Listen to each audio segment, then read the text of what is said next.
والصلاة والسلام على سید المرسلین اما بعد فاعوذ باللہ من الشیطان الرجیم بسم اللہ الرحمن الرحیم الصلاة والسلام علیک یا رسول اللہ وعلی آلک واصحابک یا حبیب اللہ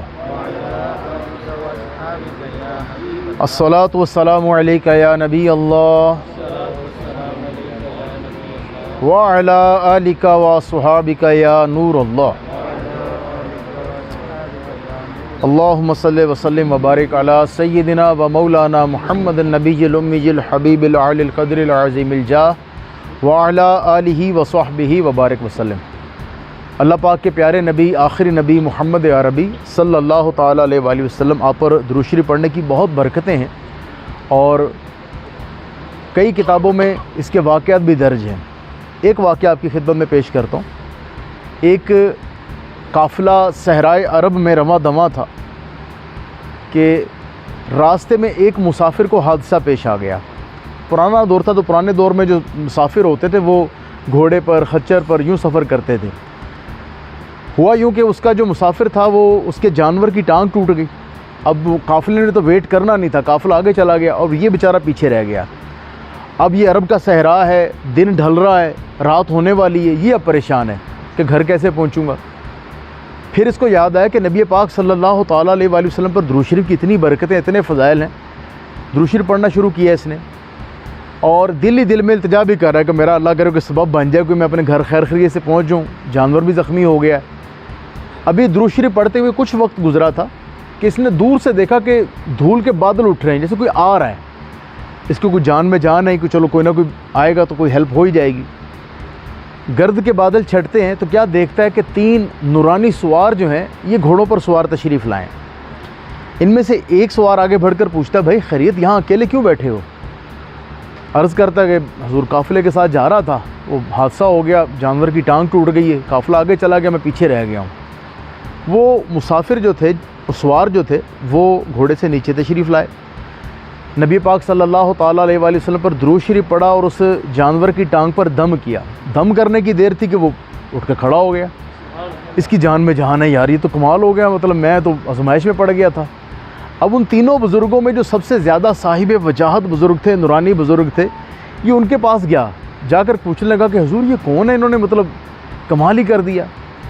رحمت کے پھول جھڑے اور الفاظ کچھ یوں ترتیب پائے کہ یہ دونوں میرے نواسے حسن و حسین ہیں اور میں ان کا نانا ہوں، تم نے درود شریف پڑھ کر فریاد کی تھی، ہم تمہاری مدد کو پہنچے ہیں۔ سبحان اللہ، کیا خوب کسی شاعر نے کہا، فریاد امتی جو کرے حال زار میں۔ امتی جو ہے، جو نبی پاک علیہ الصلوۃ والسلام کا کلمہ پڑھنے والا ہے، وہ اگر مصیبت میں، مشکل میں، تکلیف میں فریاد کرے، ممکن نہیں کہ خیر بشر کو خبر نہ ہو۔ اور سیدی اعلیٰ حضرت امام احمد رضا خان عاشقوں کے امام فرماتے ہیں، واللہ، اللہ کی قسم، یعنی اتنے بڑے عالم ہیں، آپ اللہ کی قسم کھا کے فرما رہے ہیں، واللہ وہ سن لیں گے، فریاد کو پہنچیں گے، اتنا بھی تو ہو کوئی جو آہ کرے دل سے۔ یعنی ہمیں سمجھو کہ وہ آہ بھی نہیں نہ کرنی آتی۔ نبی پاک علیہ الصلوۃ والسلام اپنے ہر امتی کے احوال سے باخبر ہیں اور الحمدللہ جو ان کی بارگاہ میں فریاد کرتے ہیں، دل سے فریاد کرتے ہیں، آج بھی ان کا مسئلہ حل کرتے ہیں، بیڑا پار لگاتے ہیں۔ تو اللہ پاک مجھے آپ کو توفیق دے، محرم کا مبارک مہینہ ہے اور حسن و حسین کے ذکر کے بغیر تو ہماری کوئی مجلس ہونی نہیں چاہیے۔ اللہ پاک ان کی محبت کا صدقہ ہمارا خاتمہ بالخیر فرمائے اور ہمیں ایمان پر اسلامتی عطا فرمائے۔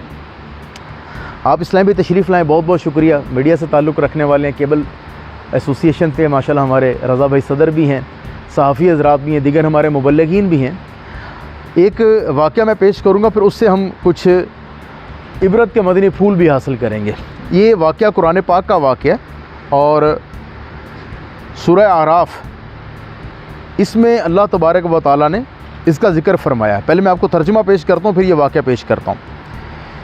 اللہ پاک سورہ اعراف پارہ 9 ارشاد فرماتا ہے کہ اے محبوب، انہیں اس کا احوال سناؤ جسے ہم نے اپنی آیتیں دیں تو وہ ان سے صاف نکل گیا، تو شیطان اس کے پیچھے لگا تو گمراہ ہو گیا، اور ہم چاہتے تو آیتوں کے سبب اسے اٹھا لیتے، مگر وہ تو زمین پکڑ گیا اور اپنی خواہش کا تابع ہوا، تو اس کا حال کتے کی طرح ہے۔ تو اس پر حملہ کرے تو زبان نکالے اور چھوڑ دے تو زبان نکالے۔ یہ حال ہے ان کا جنہوں نے ہماری آیتیں جھٹلائیں، تو تم نصیحت سناؤ کہ کہیں وہ دھیان کریں۔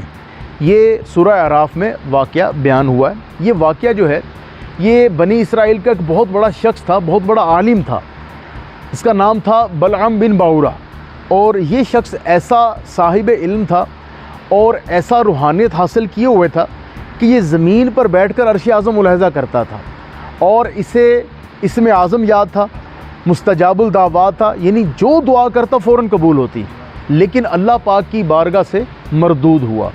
وجہ کیا ہوئی؟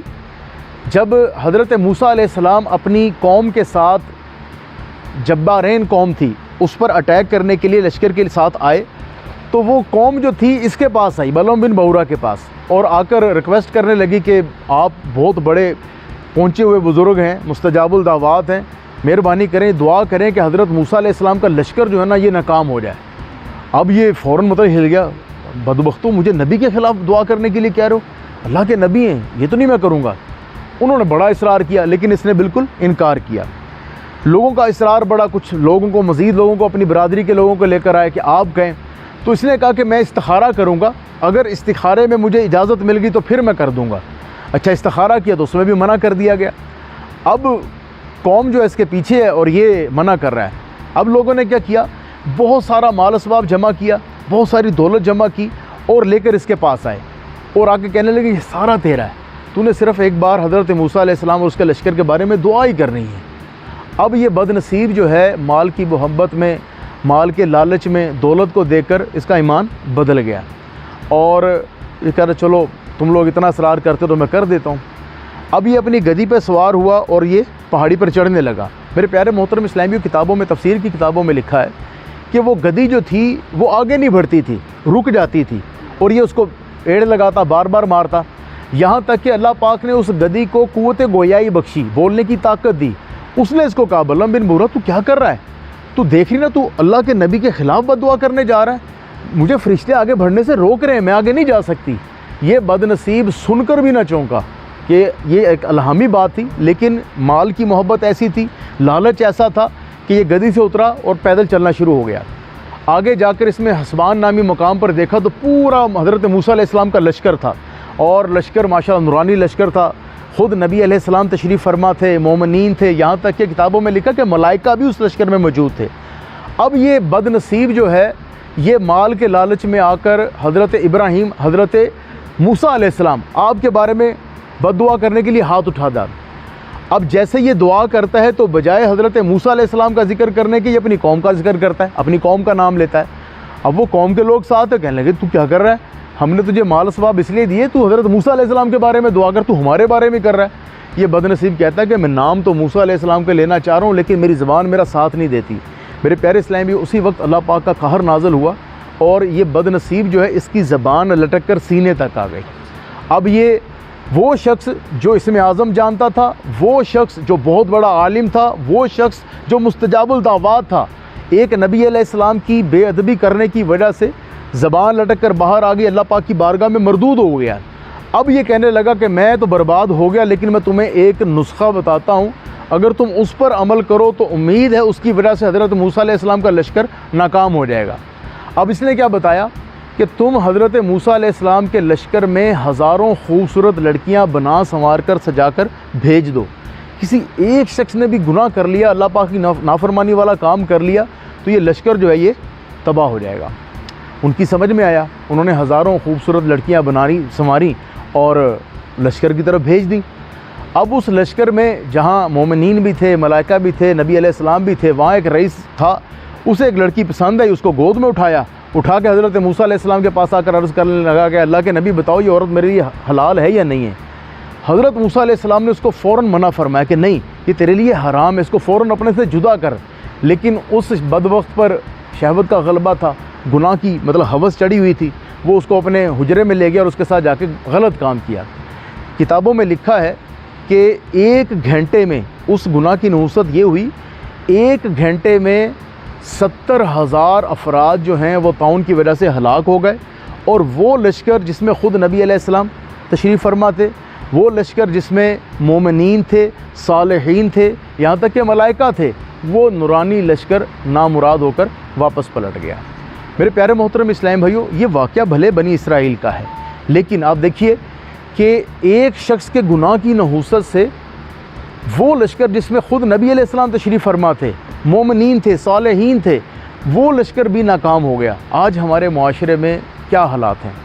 ڈھکی چھپی بات نہیں ہے، میڈیا سے ریلیٹڈ لوگ ہیں، ماشاءاللہ صاحب علم لوگ ہیں، ہمارے ذمہ داران تشریف فرمائیں، تو ہمارے معاشرے میں جو برائی بڑھتی جا رہی ہے، کیا آپ کو نہیں محسوس ہوتا جو ہمارے آئے دن کوئی مہنگائی کا سلاب، بھلے ریزن کوئی بھی ہے، گورنمنٹ کو دوش دیں، جس کو بھی دیں، لیکن ایک چیز یہ تو سمجھ میں آتی ہے کہ ہمارا اپنا کردار درست نہیں ہے، ہمارے معاشرے میں برائی بڑھتی جا رہی ہے۔ اچھا اللہ کا فضل و کرم ہے میں بچ گیا ہوں، میں گناہ میں مبتلا نہیں ہوتا بالفرض، لیکن میرے قریب میرے بھائی گناہ کر رہے ہیں، میرے پڑوسی گناہ کر رہے ہیں، میرے معاشرے میں گناہ ہو رہے ہیں، میں طاقت رکھنے کے باوجود منع نہیں کرتا، چل یار کر رہا ہے، خود ہی کر رہا ہے، اپنا کیا ہے؟ نہیں میرے پیارے اسلام بھائیو، مسلمان کی شان یہ ہے کہ اگر کوئی گناہ ہو رہا ہے، اگر وہ ہاتھ میں طاقت رکھتا ہے تو اس کو ہاتھ سے روک دے،